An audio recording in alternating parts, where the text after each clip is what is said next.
Hi, everyone. Welcome to the October 2023 Select Board Roundtable. I am the Vice Chair, Teresa Flynn. I'll have everybody go around the table and just introduce yourselves. Hi, I'm Beth Cassavant. I'm John Samia. Michelle Conlon. Carlos Garcia. Okay, it's hard to believe it's October already. Time is flying by. So we thought we would just start with talking about some recent events here in Shrewsbury. And the four of you were actually just able to go to the Grove dedication outside the new police station. And it was dedicated to our friend Mo DiPaolo. So maybe talk a little bit about that. Yeah, so we, as part of Mo's farewell, we tried to find a way to appropriately honor someone who had served for 30 years in the role of selectman and decided on a plaque in the Grove, which is the area between the new police station and the town hall. And it's walkways and trees and benches and picnic tables. And it was Mo's vision for a way to soften the area and have a place for people to gather as they're enjoying food truck night or walking through that area of town. And so there's grass finally there, and that's what we were waiting for, to be able to unveil the plaque. So there is a plaque there for Mo, and he was very, very touched by having that, there for him in recognition of his service. He said, "What if someone, does more than 30 years?" And I was pretty sure that's not going to happen. So I'm certainly not a contender. So Never say never, Beth. pretty sure. It's for people who haven't seen the Grove, it is a beautiful spot. So it's in the space between the town hall and the new police station, and there's pathways and picnic tables and things. Every time I go by, there's people with strollers and walking their dogs and people with their families. And when we have those events at town hall, it's always full of activity. So it's a beautiful spot, and it really was a great thing. And I think Mo, in his service on the police station building committee, really fought for that space. And it was like, it was like you said, his vision, and it came to life. So it was a really nice dedication. That's great. Well, it's beautiful space, and it's nice to see residents taking advantage of it already, and I'm sure that will only increase with time. Yeah. So, all right, so we're just coming off of special town meeting, which was on Monday. I was about to say it was last week, but it was just a few days ago. And so there were 9 articles on the warrant, and all were passed by town meeting. They were mostly budget matters, a few bylaw changes, which were not material, more clerical changes, and there was a proposal for CPA funding. So talk a little bit about that. I think the whole meeting was about 45 minutes.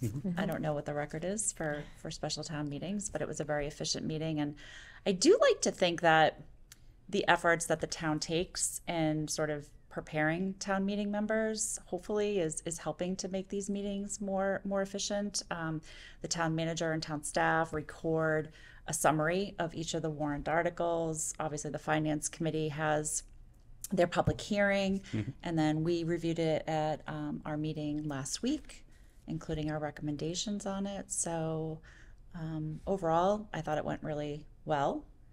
I think that we were a little nervous at first because we weren't sure we were going to get the quorum, but we did. As people know, I think we have 240 town meeting members, and we need to have, majority, so 50% plus one.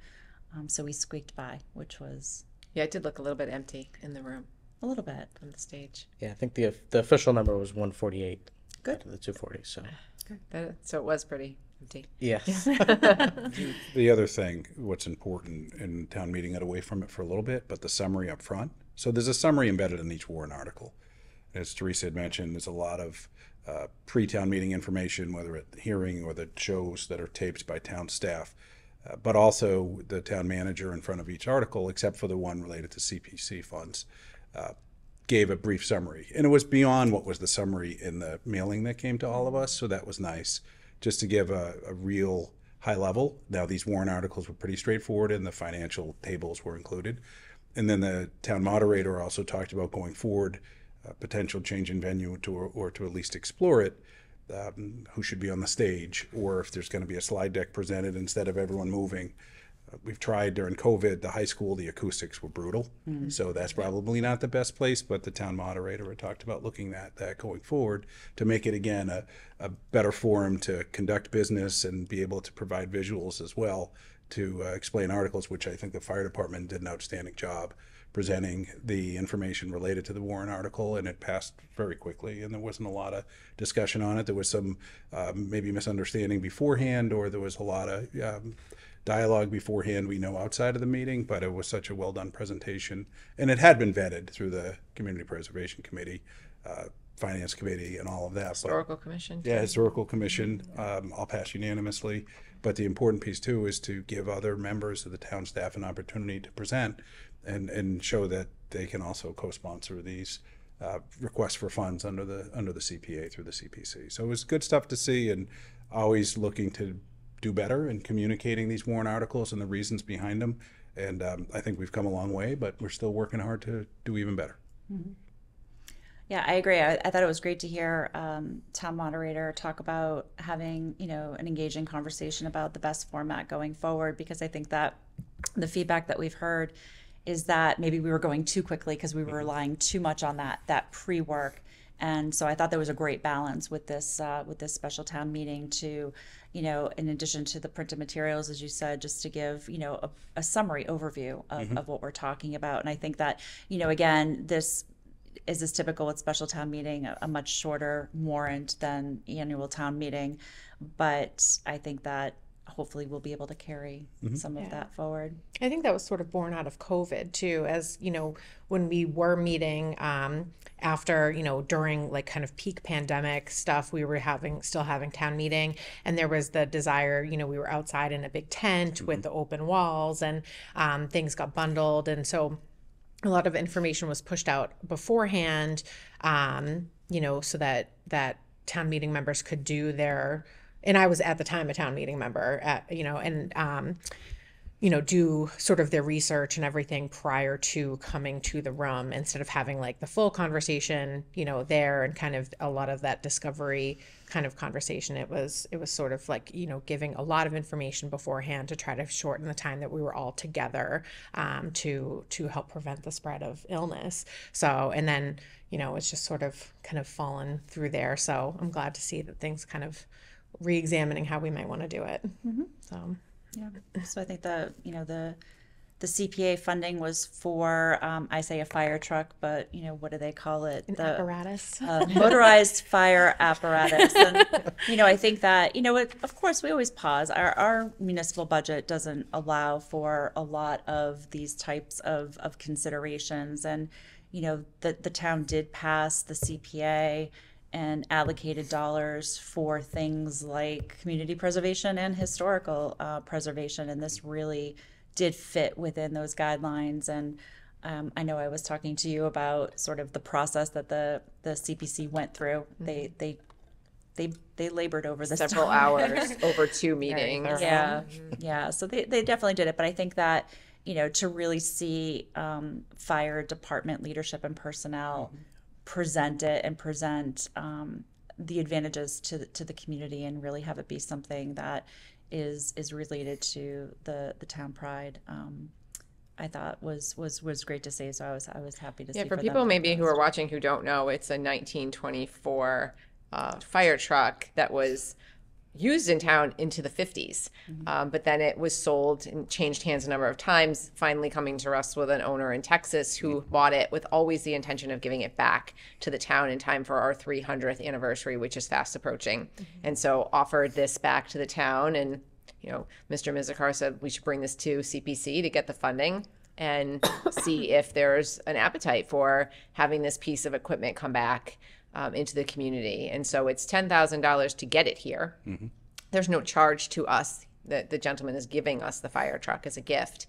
We have to transport it, and then $60,000 to restore it to parade quality, meaning that you'll be able to touch it and get on it and see it in a parade and use it, several times a year and enjoy it beyond the 300th anniversary. But also, we're very fortunate to have firefighter Joe Milos, who has such expertise in restoring and maintaining our current vehicles. And so he'll be putting his expertise to use to restore this vehicle. And that comes at a great savings to us as well. Good point. Yeah. An interesting fact that was shared about the fire apparatus, it is the third motorized one that was ever owned by the Shrewsbury Fire Department, but is the oldest one known in existence. The two motorized fire apparatus that they had prior to that, when they were sold off, there's no records remaining, so they believe that it was sold off for parts or it was scrapped or whatever. So this vehicle that they have is the oldest one known in existence. And so they'll, restore all the gold leaf paint and all those things on it to the condition that it was when it was first acquired by the town. So it's interesting. It is. Yeah. Okay, so one thing we wanted to talk about and bring to everyone's attention is the Shrewsbury Way Academy. So we have our 2030 strategic plan, and one of our strategic outcome areas is engaged and connected. And as part of that strategic plan, we specifically said we want to develop a citizens academy to increase resident engagement and knowledge of town government roles and responsibilities. So town staff has literally developed a curriculum around town government and has invited residents to apply for the academy. Originally, the applications were due October 20th, and we do have, I think, 8 people who have requested to participate so far, but we're extending the deadline through October 27th, and it's intended to start November 1st, and it will be held each Wednesday for 7 classes. So Wednesday, November 1st through December 20th. Classes are only about an hour and a half, and you'll see various town staff rotate through. And it seems like a really great opportunity for anyone who just wants to better understand town government, maybe wants to sit on the select board or finance committee or other boards and committees, or be a more engaged town meeting member, etc. So definitely encourage anyone who's interested to apply. You can call the town manager with any questions. There is a page on the town website for more information, and including the interest form to be completed. Yeah, a few things on it. Just looking at the curriculum, as you talked about, Teresa, Local Government 101, overview of the program, finance and administration, an opportunity to meet with town staff, the assessor's office, treasurer, collector, town clerk, town manager's office, take a deeper dive, and then an opportunity to meet with members of the select board or finance committee as the curriculum continues, budgeting process, emergency services, Department of Public Works, community development, and human services. So it's a real opportunity to understand who works at town hall and put a face to names and understand what they do, and get a real appreciation that we have that luxury of having, because as we go into budget season, then we have opportunities to talk to town staff and understand the great folks that we have working and doing a great job for us as well. And they can let you know what they do on a daily basis. It's complicated. I mean, public service, working in the public sector is very complicated, and there are a lot of variants that you wouldn't see in the private sector, and vice versa, obviously, but it gives you a chance to understand about why my tax bill is like this, or why is my, what does DPW do, and not just the name, but a lot of different things that it encompasses. So we encourage anyone who's interested and has the time to come on by. We think and hope is that it also increases desire to serve on various boards. Always could need people to participate. So hope you can take a dive in this, and then from there, hopefully your desire expands from there. And I think it's for everybody too, right? It's not just for people who maybe don't serve on a board or a committee. I actually think preference will be given to people who do serve on boards and committees as a way to just get them more familiar with all aspects of the town. Mm-hmm.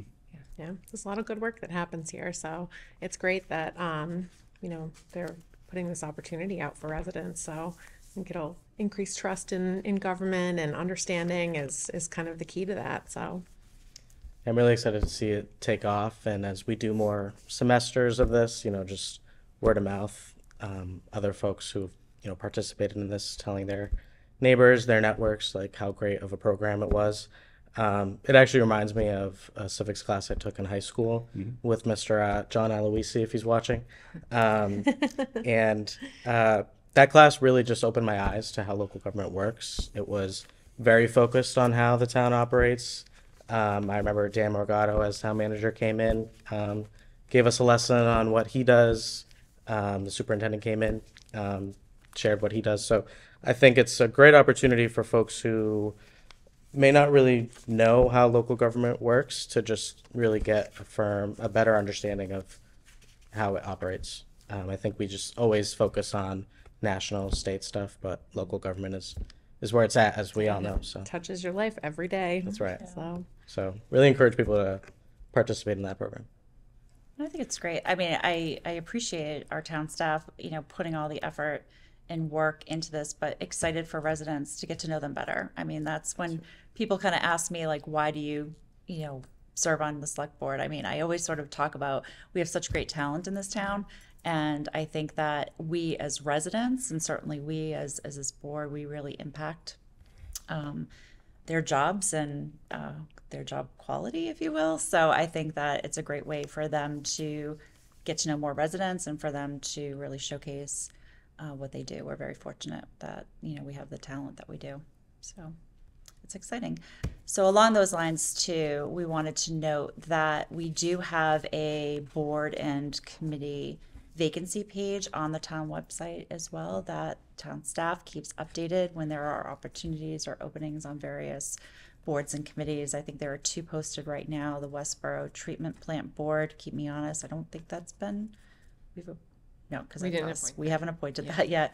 And also an opening on the Commission on Disabilities. So, and I know last year we did a session, kind of an information session on town meeting members, becoming a town meeting member. So I think we plan to do that again too. So definitely continues to be various opportunities for people that want to get engaged. Yeah. And we always want the feedback if there are other types of sessions that we can hold to help people be more informed about these opportunities. Don't hesitate to let us know. Okay. So thought we would mention the pre-K through grade 4 capital planning study committee.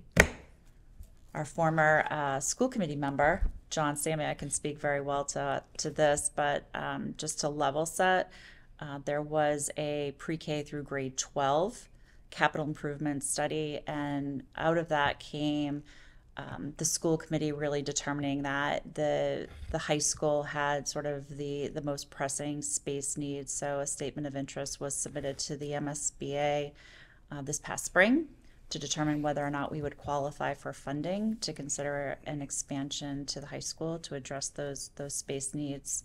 But the study also obviously delved into middle school and elementary school, and there are other considerations at the elementary school. So the school committee did form a study committee. So 2 members of our board, myself and John, are involved in that, and that kicked off last September. Yep, September this 18th. past September. Yep. Not a year ago. So we had that at Coolidge, and it's going to rotate through all of the elementary schools, and I believe the Parker Road preschool as well. And so I believe there's 2 members from our board, 2 members from school committee, an administrator and a parent from each of the schools, superintendent of schools, our assistant town manager, Keith Baldinger. Trying to think if I'm missing anyone else. Yeah, 26 people in total, all the folks that you mentioned there. A lot of this planning's been big, right? In the school department, town, collectively, town of Shrewsbury, see with our strategic plan. This particular study group stemmed from back in 2022. Dr. Sawyer, in response to the school committee request, had given his thoughts for going forward pre-K through 4 study group. And on the school department's website, under the school committee's page, there are actually the materials that were presented to us on September 18th. Those will be there, and there are 2 main goals of this pre-K to grade 4 study group, and 2 things. 1, create a transparent process to discuss the future direction for early childhood and elementary capital investment. All of these materials, again, are on the webpage. It's not recorded, although it's open to the public. It's not a hearing, but it's a listening. And the first presentation was about the schools and their conditions and viability as we have aging infrastructure going forward. And this isn't 2 years from now. This is several years out. But what is the strategy? And the second piece is review the LPA, Lamro Pagano Associates, pre-K space study and determine pros and cons of the various preschool and elementary configurations suggested in the study and make recommendations to the school committee and select board for a preferred pathway forward. And on the website, and I actually printed it out, it's a very snazzy slide presentation with a lot of information talking about various elements that were considered, and anyone can take a look at this at any time that they want to. So this was week 1. Week 2, or session 2, talks about student population, if I recall correctly, digging into that. And even at the most recent school committee meeting, they talked about student population and still about 300 less than the high water mark, but it's throughout the various schools, and DESE's learning requirements have changed too. So looking through all of that. And then after the second meeting, we'll start getting into strategy, and we can talk about that at future select board roundtables as well, but it will take a community as well. So this is the beginning of the strategy, understanding this is years out, but it's still important work to be done. And want to assure everybody the town does good work on planning, and the strategic plan or through the school department strategic priorities.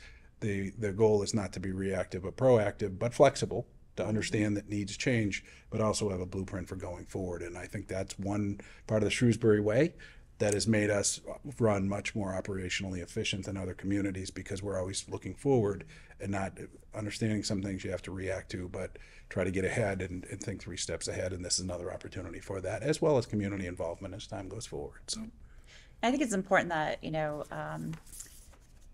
quite honestly, sometimes there are cynics where they see these study committees and they feel like there's already a conclusion or determination of what's going to happen, and this is all just smoke and mirrors, and that is not the case here. I think that the school committee invested in this study, and it's a very broad study, but it deserves our time and attention to really unpack what is it telling us, what are the needs of the community, what should be brought forward to the community. So, and I know that they're very committed to a transparent process. Absolutely. So, 26 people is like, oh my gosh, but you know what? You have all of the stakeholders at the table, and I think it's really important. So, to your point, the information's posted, but I think their intent is to present their report to the school committee in March of 2024.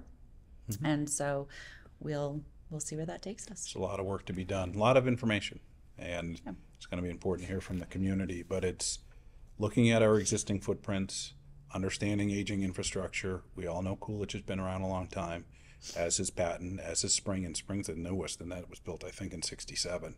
And education has changed. This isn't something that's going to happen tomorrow. This takes planning, but the important piece is, if someone asks, what do you see as the next 10 years, this is part of that answer.